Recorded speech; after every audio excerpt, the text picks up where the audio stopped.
La cosa più importante che abbiamo imparato dalla nostra esperienza di artigiani del cibo è il sentimento della passione.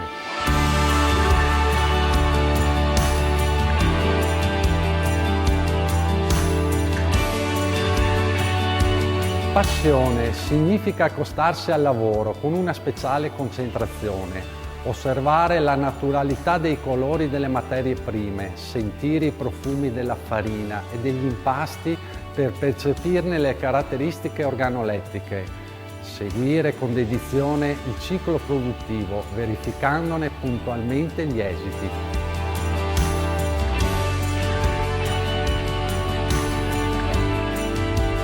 Davanti a tutto c'è la sapienzialità delle risorse umane che da sempre rappresentano il valore aggiunto di ogni buon prodotto. Quando ogni mattina entriamo nel nostro pastificio, lo facciamo con lo stesso entusiasmo del nostro primo giorno lavorativo e ogni sera, quando usciamo, portiamo con noi la soddisfazione di aver fatto le cose per bene, con la passione di sempre.